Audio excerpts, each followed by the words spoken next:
नमस्ते बच्चों। आज हम आपकी किताब स्पर्श का पाठ पढ़ने जा रहे हैं।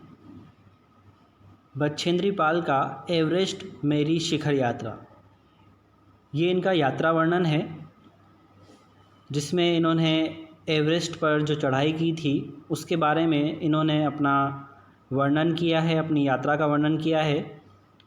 बछेंद्री पाल का जीवन परिचय हम सबसे पहले देखते हैं। बछेंद्री पाल का जन्म उत्तरांचल के चमोली ज़िले में बंपा गांव में 24 मई 1954 को हुआ। बछेंद्री अपनी मां हंसा देई नेगी और पिता किशन सिंह पाल की तीसरी संतान है। पिता पढ़ाई का खर्च उठाने में असमर्थ थे, अतः बछेंद्री को 8वीं से आगे की पढ़ाई का खर्च सिलाई कढ़ाई करके जुटाना पड़ा। 10वीं पास करने के बाद बछेंद्री के प्रिंसिपल ने उनके माता पिता को उनकी आगे की पढ़ाई के लिए सहमत किया। बछेंद्री ने ऐसी विषम परिस्थितियों में, ऐसी कठिन परिस्थितियों के बावजूद संस्कृत से एमए और फिर बीएड की शिक्षा हासिल की।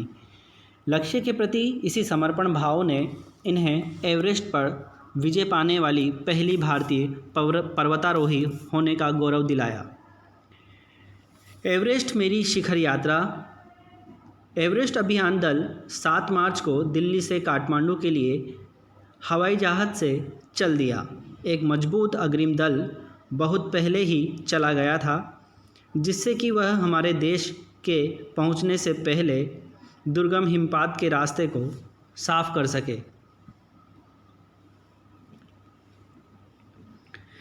नामचे बाजार शेरपा लैंड का एक सर्वाधिक महत्वपूर्ण नगरीय क्षेत्र है।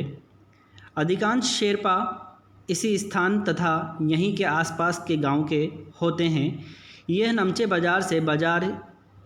से बाजार ही था जहां से मैंने सर्वप्रथम एवरेस्ट को निहारा, जो नेपालियों में सागरमाथा के नाम से प्रसिद्ध है। मुझे ये नाम अच्छा लगा। एवरेस्ट की तरफ गौर से देखते हुए मैंने एक भारी बर्फ़ का प्लूम देखा, जो पर्वत शिखर पर लहराता एक ध्वज सा लग रहा था। मुझे बताया गया कि यह दृश्य शिखर की ऊपरी सतह के आसपास 150 किलोमीटर अथवा इससे भी अधिक गति से हवा चलने के कारण बनता था, क्योंकि तेज़ हवा से सूखा बर्फ़ पर्वत पर उड़ता रहता था। यह ध्वज 10 किलोमीटर या इससे भी लंबा हो सकता था। शिखर पर जाने वाले प्रत्येक व्यक्ति को दक्षिण पूर्वी पहाड़ी पर इन तूफ़ानों को झेलना पड़ता था, विशेषकर ख़राब मौसम में। यह मुझे डराने के लिए काफ़ी था। फिर भी मैं एवरेस्ट के प्रति विचित्र रूप से आकर्षित थी और इसकी कठिनतम चुनौतियों का सामना करना चाहती थी। जब हम 26 मार्च को पेरिस पहुँचे, हमें इस हिमस्खलन के कारण हुई एक शेर पर कूली की मृत्यु का दुखद समाचार मिला। खम्बू हिमपात पर जाने वाले अभियान दल के रास्ते के बाएं तरफ सीधी पहाड़ी के धंसने से लोहत्से की ओर से एक बहुत बड़ी बर्फ़ की चट्टान नीचे खिसक आई थी। 16 शेरपा कुलियों के दल में से एक की मृत्यु हो गई और 4 घायल हो गए थे। इस समाचार के कारण अभियान के दल के सदस्यों के चेहरों पर छाए अवसाद को देखकर हमारे नेता कर्नल खुल्लर ने स्पष्ट किया कि एवरेस्ट जैसे महान अभियान में खतरों को और कभी कभी तो मृत्यु भी आदमी को सहज भाव से स्वीकार करनी चाहिए। उपनेता प्रेमचंद, जो अग्रिम दल का नेतृत्व कर रहे थे, 26 मार्च को पेरिस लौट आए। उन्होंने हमारी बड़ी बाधा खुम्बू हिमपात की स्थितियों से हमें अवगत कराया। उन्होंने कहा कि उनके दल ने कैंप 1, जो कि 6000 मीटर की दूरी पर है, जो हिमपात के ठीक ऊपर है, वहां तक का रास्ता साफ कर दिया है। उन्होंने ये भी बताया कि पुल बनाकर, रस्सियां बांधकर तथा झाड़ियों से रास्ता चिन्हित कर सभी बड़ी कठिनाइयों का जायज़ा ले लिया गया है। उन्होंने इस पर भी ध्यान दिलाया कि ग्लेशियर बर्फ़ की नदी है और बर्फ़ का गिरना अभी जारी है।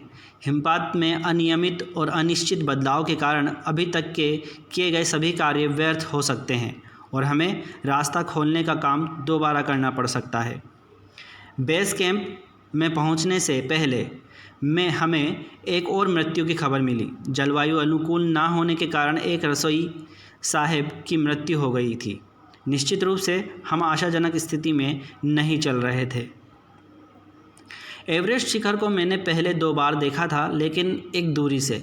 बेस कैंप पहुंचने पर दूसरे दिन मैंने एवरेस्ट पर्वत तथा इसकी अन्य श्रेणियों को देखा। मैं भौचक्की होकर खड़ी रह गई और एवरेस्ट लोहत्से और नुत्से की ऊंचाई से गहरी बर्फीली टेढ़ी मेढ़ी नदी को निहारती रही।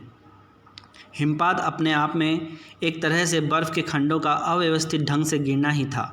हमें बताया गया कि ग्लेशियर के बहने से अक्सर बर्फ़ में हलचल हो जाती थी, जिससे बड़ी बड़ी बर्फ़ की चट्टानें तत्काल गिर जाया करती थी और अन्य कारणों से भी अचानक प्रायः खतरनाक स्थिति धारण कर लेती थी।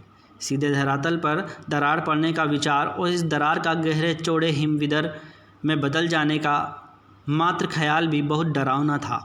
इससे भी ज़्यादा भयानक इस बात की जानकारी थी कि हमारे संपूर्ण प्रवास के दौरान हिमपात लगभग 1 दर्जन आरोहियों और कुलियों को प्रतिदिन छूता रहेगा। दूसरे दिन नए आने वाले अपने अधिकांश सामान को हम हिमपात के आधे रास्ते तक ले गए। डॉक्टर मीनू मेहता ने हमें एल्युमिनियम की सीढ़ियों से अस्थायी पुलों का बनाना, लट्ठों और रस्सियों का उपयोग, बर्फ़ की आड़ी तिरछी दीवारों पर रस्सियों का बांधना और हमारे अग्रिम दल के अभियांत्रिकी कार्य के बारे में हमें विस्तृत जानकारी दी। तीसरा दिन हिमपात से कैंप 1 तक सामान ढोकर चढ़ाई का अभ्यास करने के लिए निश्चित था। रीता गोम्बू तथा मैं साथ साथ चढ़ रहे थे। हमारे पास एक वॉकी टॉकी था जिससे हम अपने हर कदम की जानकारी बेस कैंप तक पर दे रहे थे। कर्नल खुल्लर उस समय खुश हुए जब हमने उन्हें अपने पहुंचने की सूचना दी, क्योंकि कैंप 1 पर पहुंचने वाली केवल हम 2 ही महिलाएं थीं। अंगदोर्जी, लोब्सांग और गगन बिस्सा अंततः साउथ कोल पहुंच गए और 29 अप्रैल को 7,900 मीटर पर उन्होंने कैंप 4 लगाया। यह संतोषजनक प्रगति थी। जब अप्रैल में मैं बेस कैंप में थी, तेंजिंग अपनी सबसे छोटी पुत्री डेकी के साथ हमारे पास आए थे। उन्होंने इस बात पर विशेष महत्व दिया कि दल के प्रत्येक सदस्य और प्रत्येक शेरपा कुली से बातचीत की जाए। जब मेरी बारी आई, मैंने अपना परिचय यह कहकर दिया कि मैं बिल्कुल ही नौसिखिया हूँ और एवरेस्ट मेरा पहला अभियान है। तेंजिंग हंसे और मुझसे कहा कि एवरेस्ट उनके लिए भी पहला अभियान है, लेकिन यह भी स्पष्ट किया कि शिखर पर पहुंचने से पहले उन्हें 7 बार एवरेस्ट पर चढ़ना पड़ा था।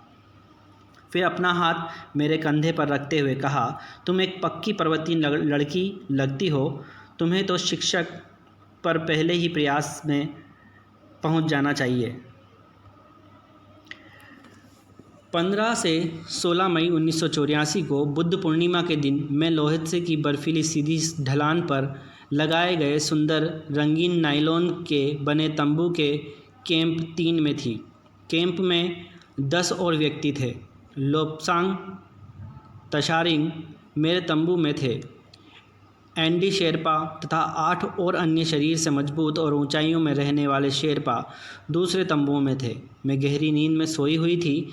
रात के 12:30 यानी 12:30 बजे लगभग मेरे सिर के पिछले हिस्से में किसी एक सख्त चीज़ के टकराने से मेरी नींद अचानक खुल गई और साथ ही एक ज़ोरदार धमाका भी हुआ। तभी मुझे महसूस हुआ कि एक ठंडी बहुत भारी कोई चीज़ मेरे सिर पर से मुझे कुछ लगती हुई चल रही है। मुझे सांस लेने में भी कठिनाई हो रही थी। यह क्या हो गया था? एक लंबा बर्फ़ का टुकड़ा हमारे कैंप के ठीक ऊपर लोहत्से ग्लेशियर से टूटकर नीचे आ गिरा था और उसका विशाल हेमपुंज बना हुआ था। हिमखंडों, बर्फ़ के टुकड़ों तथा जमी हुई बर्फ़ के इस विशालकाय पुंज ने एक एक्सप्रेस रेलगाड़ी की तेज गति और भीषण गर्जना के साथ सीधी ढलान से नीचे आते हुए हमारे कैंप को तहस नहस कर दिया। वास्तव में हर व्यक्ति को चोट लगी थी। यह आश्चर्य था कि किसी की मृत्यु नहीं हुई थी। लेप्सांग अपनी स्विच छुरी की मदद से हमारे तंबू का रास्ता साफ करने में सफल हो गए थे और तुरंत ही अत्यंत तेज़ी से मुझे बचाने की कोशिश में लग गए।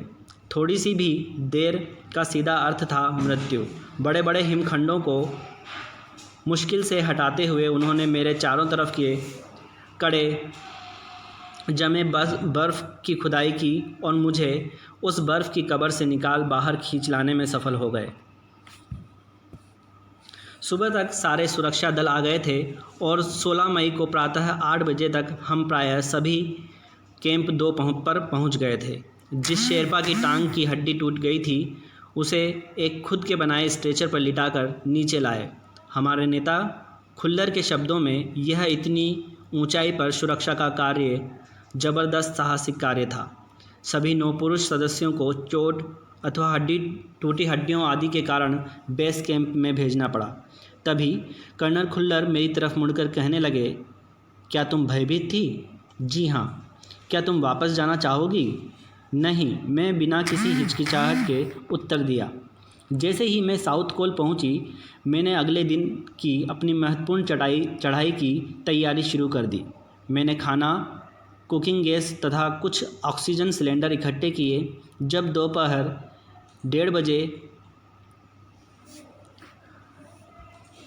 उसने मुझे चाय के लिए पानी गर्म करते देखा कि जय और मीनू अभी तक पीछे थे। मैं चिंतित थी क्योंकि मुझे अगले दिन उनके साथ खींच लड़ाई करनी थी। वे धीरे धीरे आ रहे थे क्योंकि वे भारी बोझ लेकर और बिना ऑक्सीजन के चल रहे थे। दोपहर बाद मैंने अपने दल के दूसरे सदस्यों की मदद करने और अपने एक थर्मस को जूस से और दूसरे को गर्म चाय से भरने के लिए नीचे जाने का निश्चय किया। मैंने बर्फीली हवा में ही तंबू से बाहर कदम रखा। जैसे ही मैं कैंप क्षेत्र से बाहर आ रही थी, मेरी मुलाकात मीनू से हुई। की और जय अभी कुछ पीछे थे। मुझे जय जेनेवा स्पर की चोटी के ठीक नीचे मिला।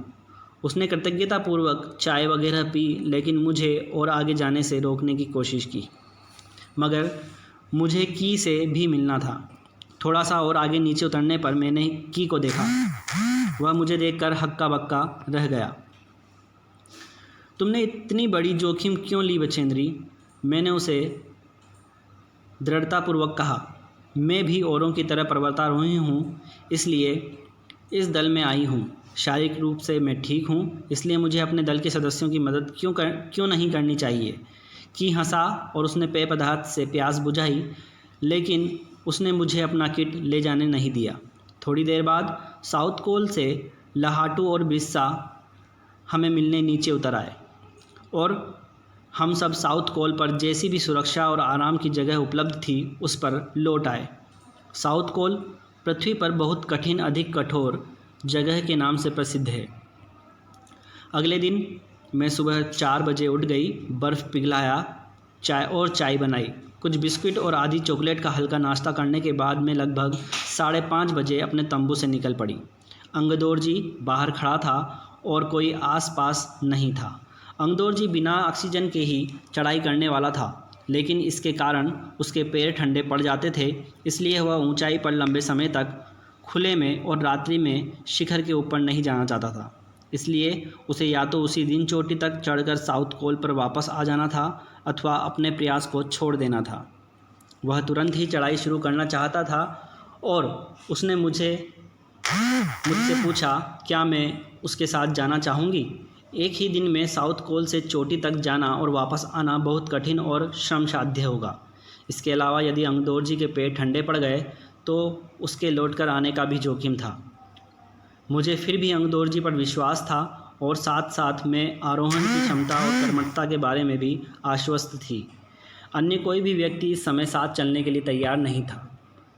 सुबह 6:20 पर जब अंगदौर जी और मैं साउथ कोल से बाहर निकले तो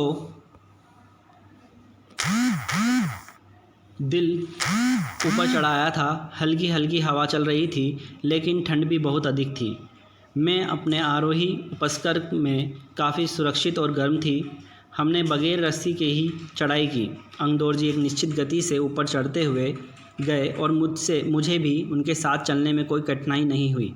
जमे हुए बर्फ़ की सीधी व ढलाऊ चट्टानें इतनी सख्त और भुरभुरी थी मानो शीशे की चादर बिछी हो।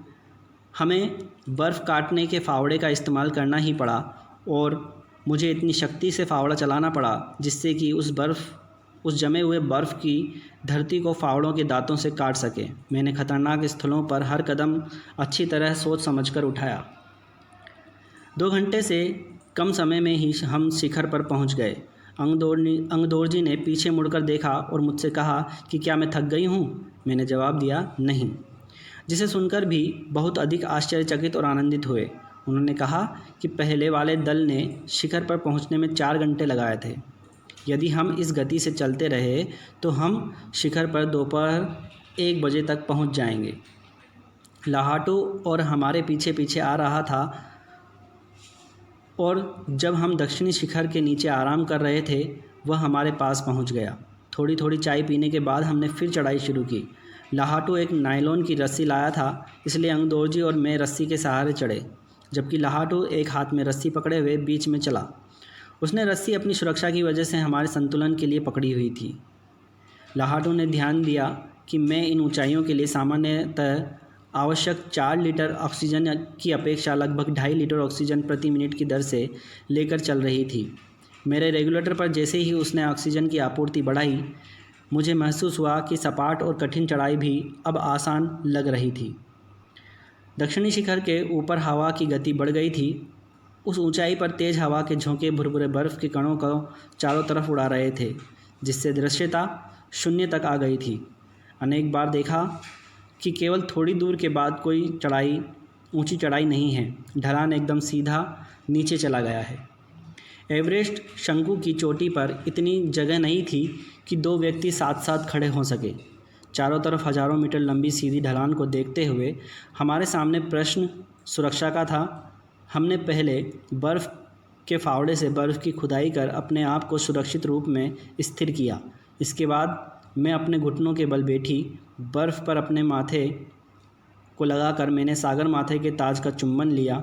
बिना उठे ही मैंने अपने थैले से दुर्गा माँ का चित्र और हनुमान चालीसा निकाला। मैंने इनको अपने साथ लाए लाल कपड़े में लपेटा, छोटी सी पूजा अर्चना की और इनको बर्फ़ में दबा दिया।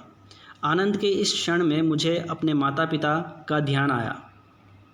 जैसे मैं उठी, मैंने अपने हाथ जोड़ और मैं अपने रज्जू नेता अंगदोरजी के प्रति आदर भाव से झुकी।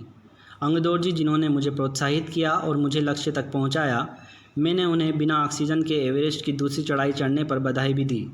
उन्होंने मुझे गले लगाया और मेरे कानों में फुसफुसाया, दीदी तुमने लड़ाई की, मैं बहुत प्रसन्न हूँ।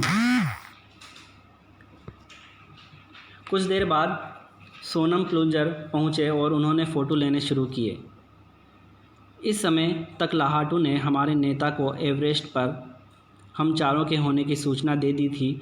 तब मेरे हाथ में वॉकी टॉकी दिया गया। कर्नल खुल्लर हमारी सफलता से बहुत प्रसन्न थे।